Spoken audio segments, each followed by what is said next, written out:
Amen.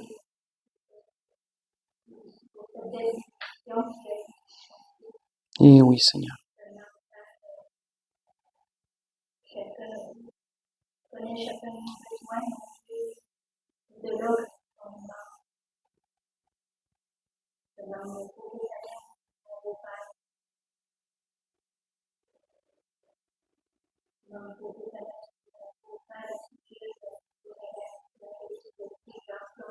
Oui, Seigneur.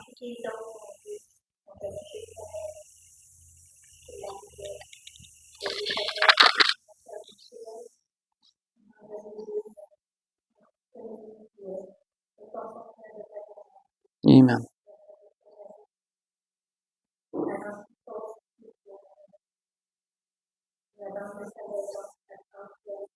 Oui, Seigneur.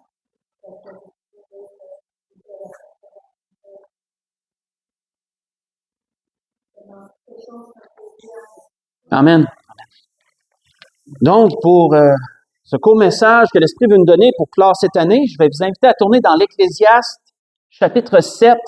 On va lire le verset 8 au verset 10. Du livre de l'Ecclésiaste, chapitre 7.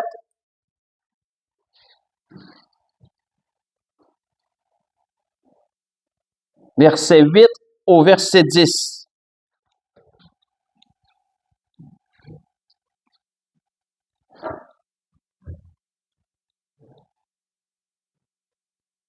On voit que Salomon dit « Mieux vaut la fin d'une chose que son commencement.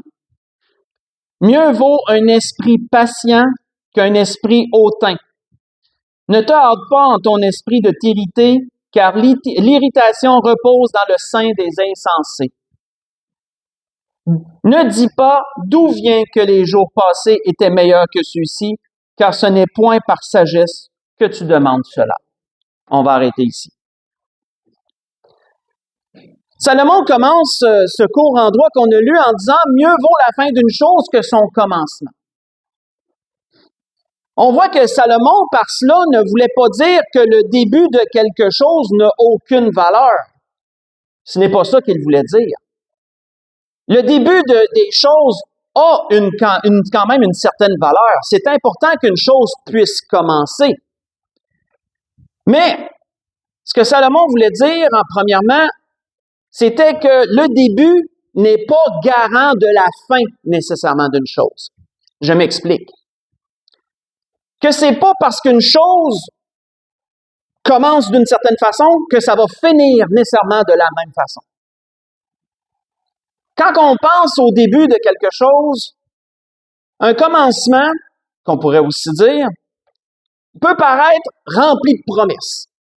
Un commencement peut donner beaucoup d'enthousiasme, peut nous procurer une grande attente, parce que les choses ont de l'air bonnes. Comme on dit dans notre jargon, c'est de bon augure.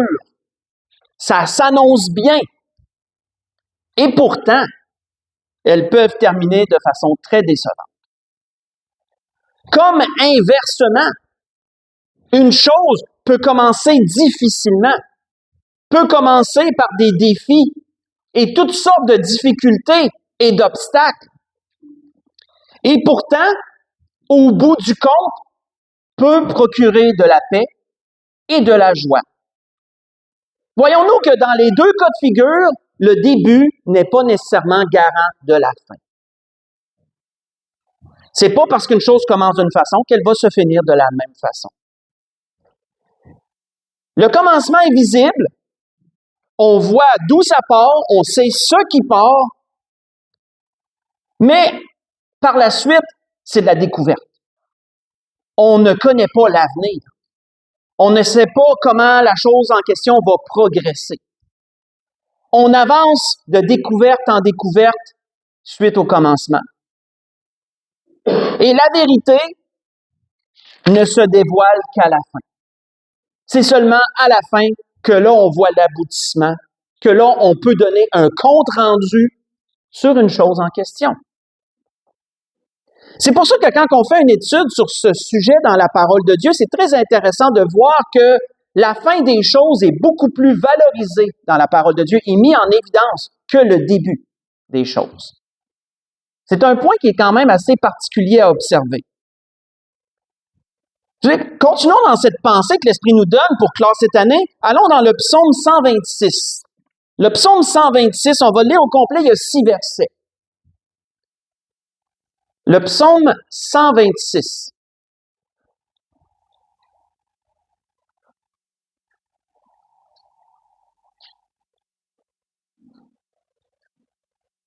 Psaume 126, on va lire du verset 1 au verset 6, qui est dans le fond le psaume en entier.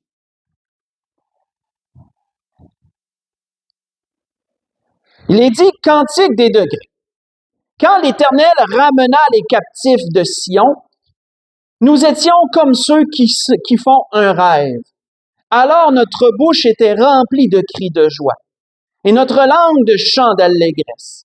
Alors on disait parmi les nations, l'Éternel a fait pour eux de grandes choses. L'Éternel a fait pour nous de grandes choses. Nous sommes dans la joie. L'Éternel ramène nos captifs comme des ruisseaux dans le midi.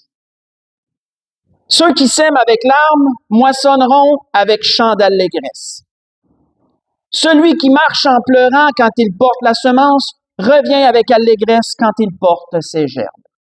On va arrêter ici. Quand on considère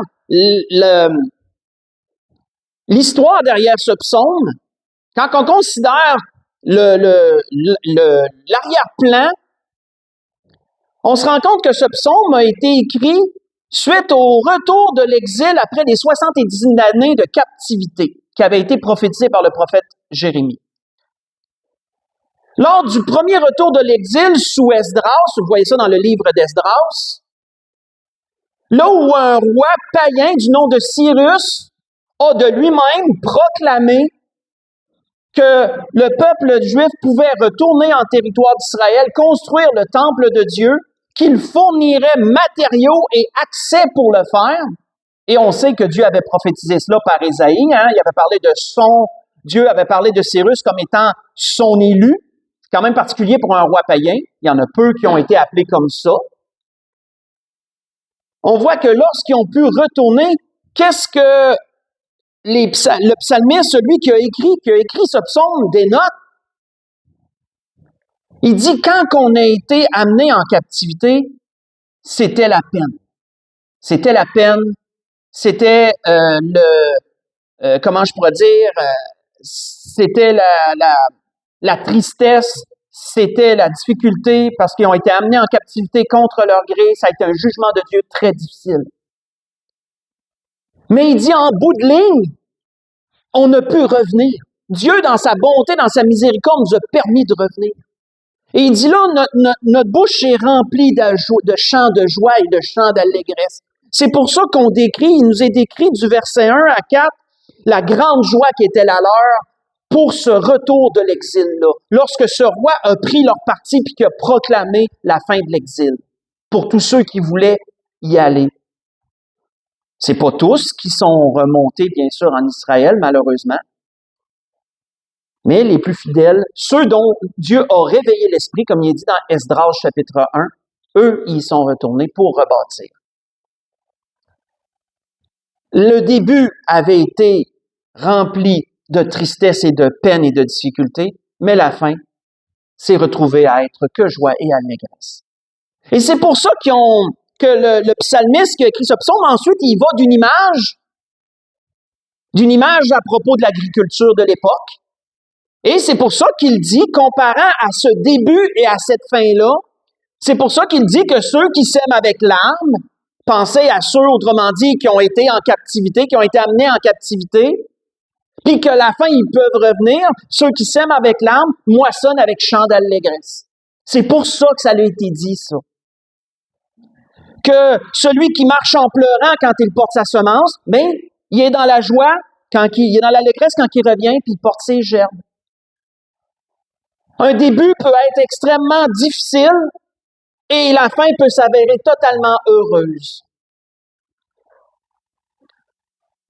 Mais, vous savez, l'inverse peut être aussi vrai.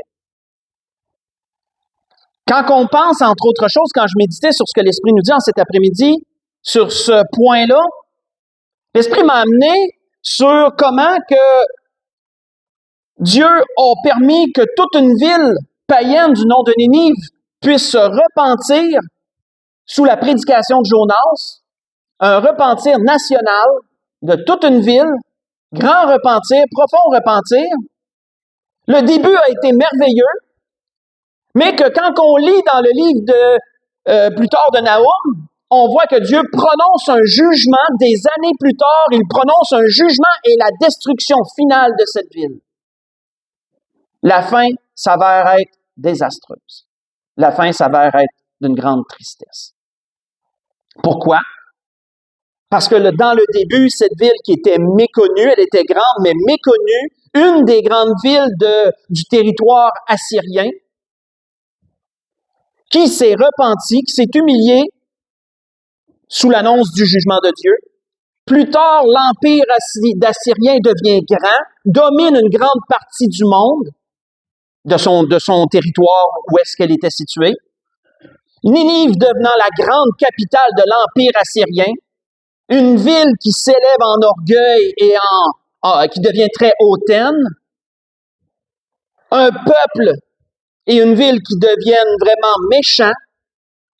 D'ailleurs, Nahum, dans ses jugements, dit « Malheur à la ville sanguinaire, pleine de mensonges et de violence et qui ne cesse de se livrer à la rapine », autrement dit au vol.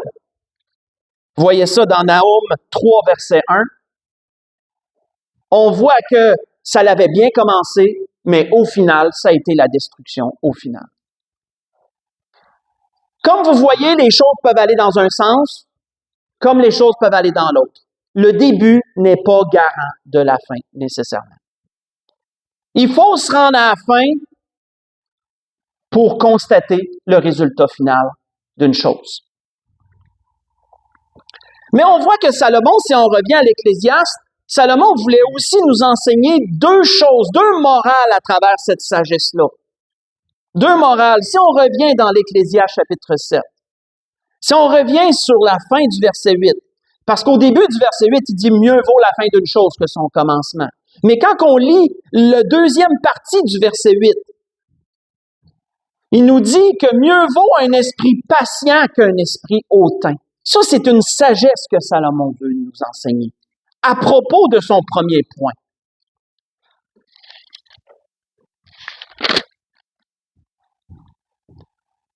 Parce qu'un esprit patient, frères et sœurs, va toujours permettre d'être capable de voir la fin d'une chose. L'orgueilleux veut des résultats immédiats. L'orgueilleux ne veut pas attendre, lui. Mais le patient sera assez humble pour persévérer et attendre la finalité, pour juger d'une chose en question. Celui qui est hautain veut des résultats immédiats, il ne veut pas attendre. Celui qui est patient va être prêt à accepter les défis, les difficultés, tout ce qu'une suite peut engendrer pour voir comment ça va se terminer. On voit que l'apôtre Paul disait aux Romains, « Réjouissez-vous en espérance, soyez patients dans l'affliction, persévérez dans la prière. » Vous voyez ça dans Romains 12, verset 12. Trois recommandations qui appuient ce que Salomon voulait dire. Parce que si tu te réjouis en espérance, ben ça veut dire que tu entrevois déjà que la fin va être bonne, même si tu ne la connais pas. Tu te réjouis de lorsque la fin d'une chose va arriver, parce que tu espères qu'elle sera bonne, la chose en question. Tu es prêt à être patient à travers le déroulement des choses, même si c'est de l'affliction. Et en bout de ligne, ben, tu persévères dans la prière, dans ces choses-là. On voit que Salomon disait, « Ne te hâte pas en ton esprit de t'irriter, car l'irritation repose dans le sein des insensés. » Ça appuie ce qu'il venait de dire précédemment. Que celui qui est orgueilleux va s'irriter que les choses n'arrivent pas comme il le veut. Mais celui qui est patient va savoir tempérer son caractère et tempérer ses déceptions, être capable de gérer les contrariétés de la vie. La deuxième sagesse qu'il veut enseigner sur ce qu'il a dit au départ, il dit « Ne dis pas d'où vient que les jours passés étaient meilleurs que ceux qu'on a là. » Parce qu'il dit « C'est pas avec sagesse que tu dis ça. » Deuxièmement, Salomon voulait mettre en garde contre la nostalgie du passé. Des gens qui regrettent constamment le passé et qui ne se concentrent pas sur le présent, n'entrevoient pas l'avenir, mais soupirent après ce qu'ils avaient autrefois et aimeraient tellement revenir à un temps passé quelconque, mais pas l'avenir où ils s'en vont. Ça, Salomon disait, ne fais pas ça. Ne vis pas dans le passé. Parce que mieux vaut la fin d'une chose que son commencement. Et si tu considères cela, mais ça veut dire que la fin, elle n'est pas dans le passé. La fin, elle est devant toi. Le début est au passé. La fin, elle est devant toi. Il est pas mal de se rappeler le passé et peut-être de dire que oui, tu as vécu des bons jours, c'était le bon temps, comme on dit, sur certaines choses. Mais ne t'arrête pas sur le passé et ne t'y attarde pas outre mesure. Accepte d'aller de l'avant. Accepte de regarder vers le futur et d'avancer dans les choses. On voit que le Seigneur avait dit à propos de gens qui le questionnaient, qui désiraient le suivre, mais Jésus avait dit « Quiconque met la main à la charrue et regarde en arrière n'est pas propre au royaume. » Vous vous souvenez ça dans Luc 9, verset 62. Ça l'appuie un peu ce fait-là. Que si tu veux marcher pour le Seigneur, tu marches de l'avant pour le Seigneur. Ça va mieux que quand tu essayes de reculer. Tu marches de l'avant pour le Seigneur. Peu importe ce que le présent peut comporter comme défi, tu es prêt à l'affronter. Par la grâce de Dieu, la fin sera heureuse si Dieu le veut. Mais il faut que tu t'y rendes pour le savoir. C'était ce que l'Esprit voulait nous rappeler. Mieux vaut la fin d'une chose que son commencement. Et le début n'est pas nécessairement garant de la fin. Il faut se rendre à la fin pour le savoir. C'est pas parce que ça commence mal que ça va finir mal. C'est pas parce que ça commence bien que ça va finir bien aussi. On le sait pas. Pour conclure, allons dans Jacques chapitre 5 pour conclure. Jacques chapitre 5. Jacques nous donne un bon exemple de ce fait-là. Jacques chapitre 5, si on lit le verset 11, un bon exemple de ce fait que l'Esprit nous dit en cet après-midi.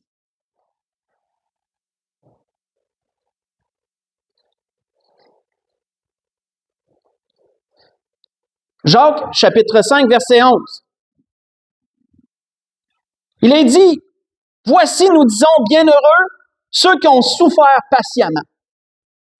Vous avez entendu parler de la patience de Job, et vous avez vu la fin que le Seigneur lui accorda, car le Seigneur est plein de miséricorde et de compassion. » Quel bel exemple sur ce que l'Esprit nous dit en cet après-midi.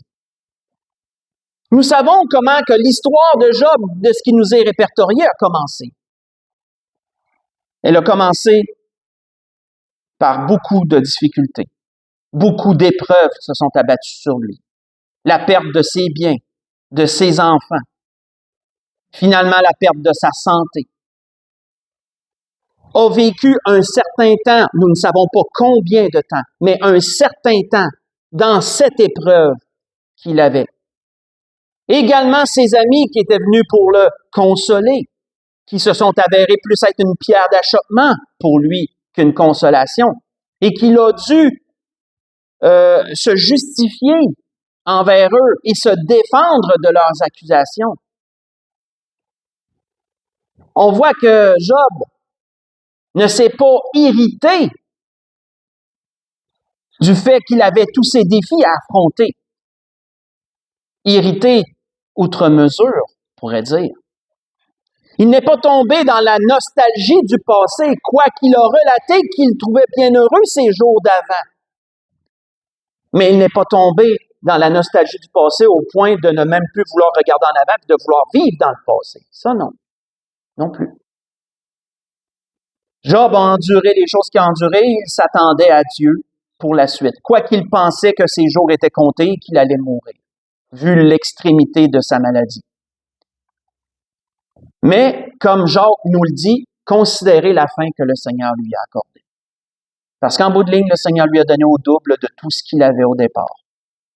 Après être revenu à la compréhension de ce que Dieu voulait lui montrer à travers ses épreuves et tout. Sa fin a été mieux que son commencement. Ce que Salomon nous dit, mieux vaut la fin d'une chose que son commencement. C'était ce que l'Esprit voulait nous rappeler en cet après-midi. Donc, on va chanter deux cantiques, chanter deux autres cantiques et ensuite on ira avec autre chose. Oui, là, c'est pas